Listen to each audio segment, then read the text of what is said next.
And welcome back to this special edition of Hannity. Frank Luntz is in D.C. tonight, and this time, well, he's mixing it up a bit. He's narrowed his focus group down to just women, and they'll be joined by another special group, GOP congresswomen. Frank. You've heard from the men. Now it's time to do something that's never been done on national television. A dozen elected members of Congress who have one more thing in common: Republican women. But before I go to you, and before I go to our panel of American women, I want you to hear something from the chairperson of the Democratic National Committee, some language that I think is completely inappropriate, and then when we get your reactions. They have found plenty of time to bring forward an extreme anti-woman agenda. They are also anti-woman, anti-child, and anti-taxpayer. But the extreme anti-woman agenda doesn't stop with attempting to redefine rape. Can we please stop the relentless attack on women? Incredible, and it was said on the floor of the House of Representatives. Mary Bono Mack, what's your reaction? Well, it's astonishing, first and foremost. And you know, when I think about that comment, especially on the floor of the House of Representatives, I think about the women that I serve with, who are mothers and grandmothers and sisters and daughters who've been fighting the good fight for many years, many in high levels within the Republican Party, and working very hard on issues that reflect the whole cross-section of American values. And I'm very proud to be a part of this group of women. And so that comment is pure political posturing, and it's unfortunate. Anti-woman? Is that what you guys are? This is not about gender for us. It's about policy.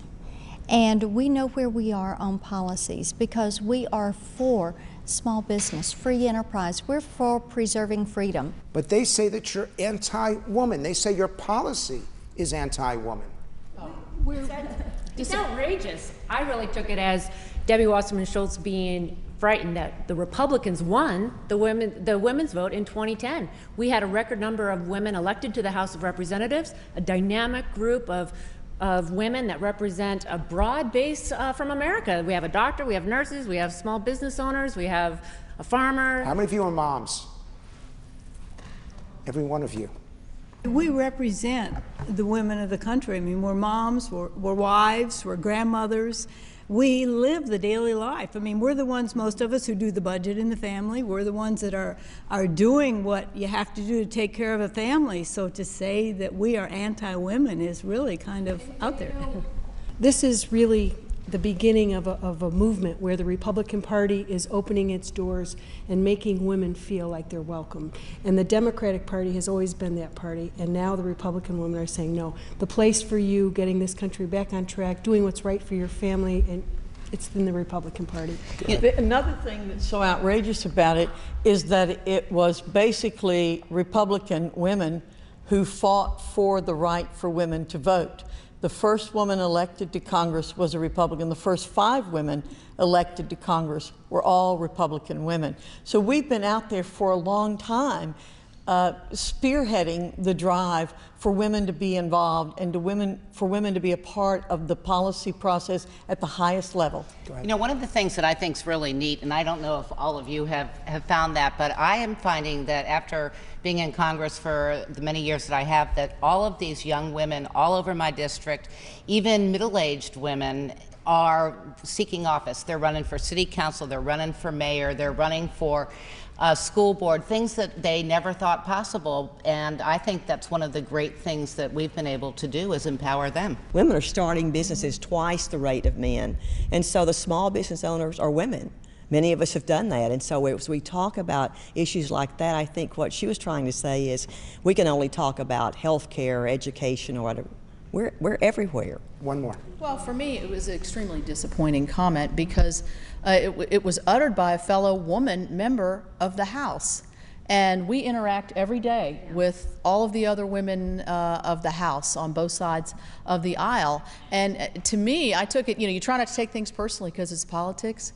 But I'm a mother, I'm a grandmother. I want for my daughter the same things that she wants for her daughter. Tell me honestly, how many of you were offended by what she said? What's your reaction? Do they have a right to be offended, or is this just politics as usual? Absolutely. You have a right to be offended. Go ahead. It was very insulting and untrue. What's your reaction? I mean, I can definitely understand why they feel offended and that, they're all working cohesively to try to make sure that we are empowering women. So now there's some people have said that men are much more divisive, much more aggressive in their approach, and that the approach taken by women can be more unifying and has the ability to bring people together. Is that real? Is that fake? No. How do you react to them and what they've said? It is real, and I was really shocked to hear that the speaker, the lady made that remark. It was just so out of context, I think. It just didn't ring true. One more. I think it's a stereotype. I think women can be just as mean and vindictive and divisive as men. And was she mean and vindictive? Well, no, I didn't think so. But You I can don't. understand. No, I can understand why somebody would be offended, but that doesn't necessarily mean that I'm offended. So I wouldn't say that men are worse or women are worse. It's not just politics, but it's more of getting at the heart of the Democratic National Committee. Is that appropriate language No. for the leader of the No. Democrats? Yes or no? No. So on that, they agree. I want to talk a little bit about policy, because we've got this big division between the White House and Congress. We've got this big division between the House and the Senate, between Republicans and Democrats. Can you repair the breach? Absolutely. This is what we represent is problem solving. We represent empowerment for every American citizen. We represent the fight for jobs.